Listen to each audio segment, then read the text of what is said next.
So this is now section 2 of the IIT JAM paper, and this is the section on multiple selection of answers. So in this section, one or more answers may be correct, and we will score only if we mark all the right answers. If we miss one, we will not get the answer. Alright, so let's tackle the MCQ questions now. So question 1 is a question on Indian economy. Which one of the following statements is true for pre-independence India? So capital goods from England were imported to develop railways in India. That is true because India did not have any industries that time. I don't think we had even a proper iron and steel industry, which is the backbone of any industrialization. So all capital goods had to be imported, and they would obviously import it from England because British wanted to support manufacturing activities back their home. So first is correct. Now second, the British capitalists were interested in establishing manufacturing industries in India, evident from their engagement in jute, tea, coffee and indigo plantation. So this is incorrect because British were never interested in establishing any manufacturing facilities in India. All they wanted to do was to get raw material, and very cheap raw material from India, and use it to build manufacturing facilities in Britain. So it was never Indian manufacturing which was encouraged. So the second point is incorrect. Option 3, British government imposed heavy custom duties on imports from India.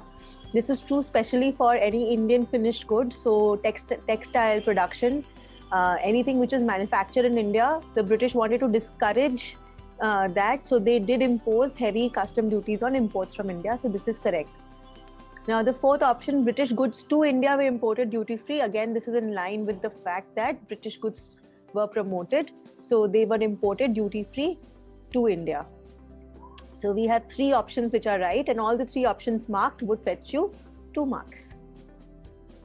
Question number 2, which of the following is considered part of inventories for the calculation of GDP using the expenditure approach? So office equipment is not our inventory, that's capital good. Goods in process, unsold finished goods, raw materials, all are a part of inventory investment. So they are all part of inventories in calculating GDP. So again, we have 3 right options. Question number 3, which of the following are roles of money? Now, unit of account, store of value, standard of deferred payment, medium of exchange, all of the 4 are functions of money. So all the 4 need to be marked. Jam. X1 to X4 are uncorrelated random variables, each distributed with mean 0 and variance 1.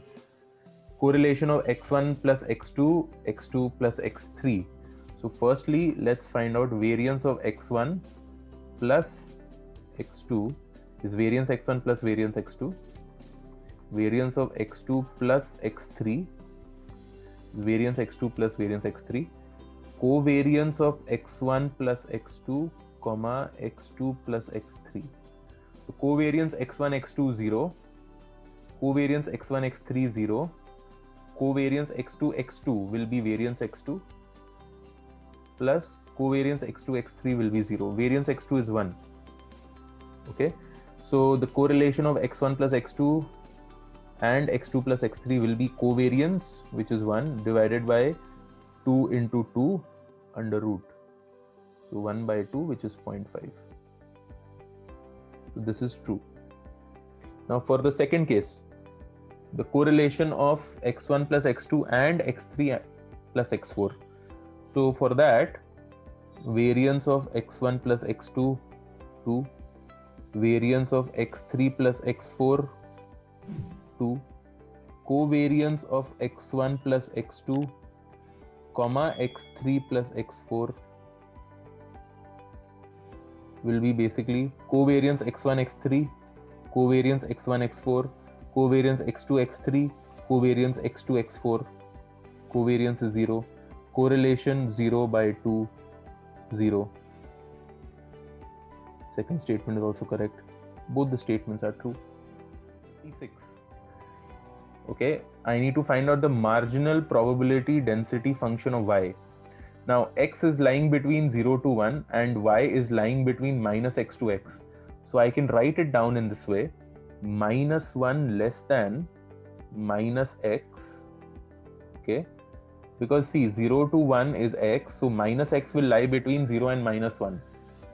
Okay, less than y less than x less than 1. This is the complete inequality that I will have. Okay, now in order to find out the marginal probability density function of y, I need to integrate over the range of x. Now in the positive side, x will range between y to 1, so I have to do integration y to 1, 9x square y square dx. First step, 0 less than x less than 1. So minus 1 less than x less than 0, less than minus x less than 0. Okay? Now y is lying between minus x to x. So minus 1 less than minus x less than y less than x less than 1. That is how we can combine these two. Okay? Now what is the range for x? X range in the positive side is from y to 1. So this is what we'll get. So this is 9y square into x cube by 3 y to 1. So this is 3y square minus 3y to the power 5. So I can take 3y square common, 1 minus y cube.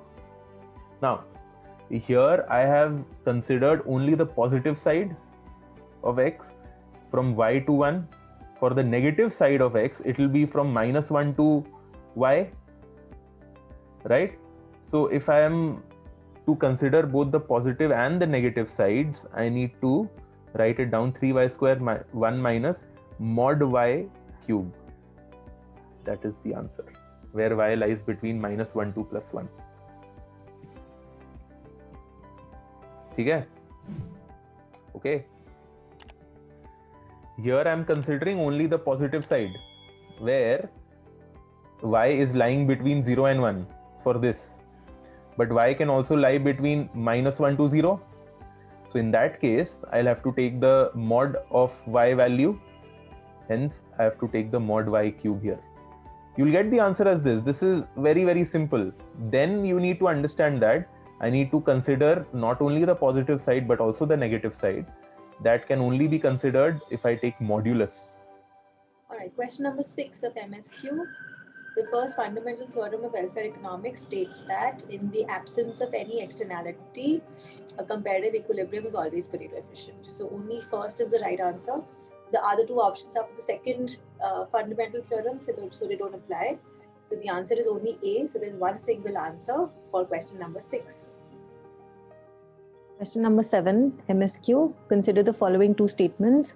Adverse selection refers to a situation where certain characteristics of a product are not observable, so that one side of the market has to guess what are the characteristics, and it's the other side which knows.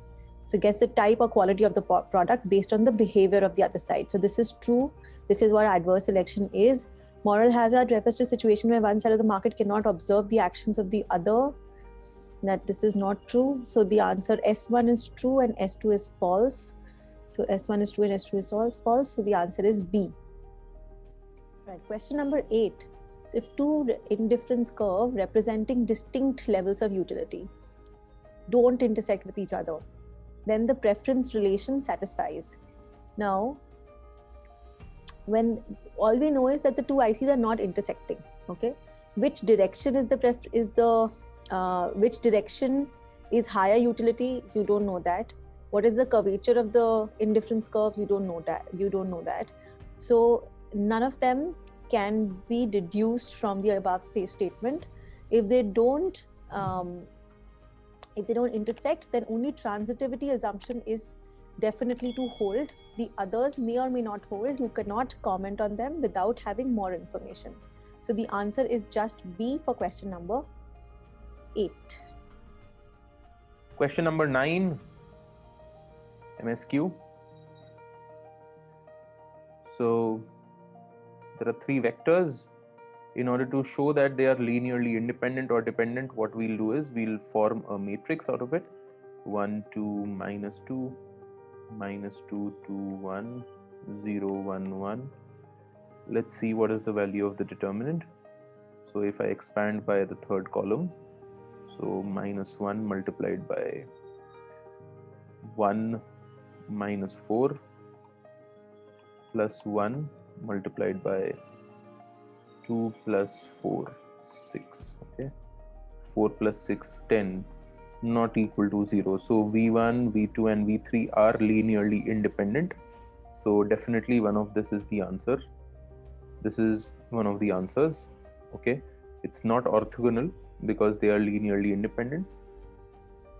You'll also see that this option B, this will also be correct. You'll be able to find this out by the definition of an orthogonal set, wherein I find out the angle.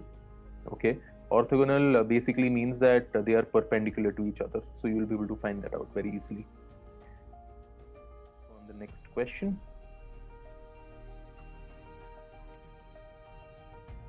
Okay, so this is the next one. Which of the following is not a convex set? Okay, not a convex set. Mod x less than equal to y, mod x less than equal to mod y. This will be a convex set. Okay, you can draw all of these on a 2D diagram and you can see it. So mod x less than mod y will look something like this.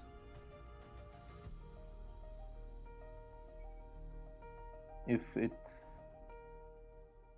this is my y, for every value of y, mod x has to be less than, that is this inside portion. It is very similar to this diagram as well. Okay, so these two are definitely convex. Max of mod x comma mod y less than equal to 1. So max of them less than equal to 1. Again, I'll have this triangle shape. This is also convex. Mod of x into mod y. Mod of x into mod y will look something like this.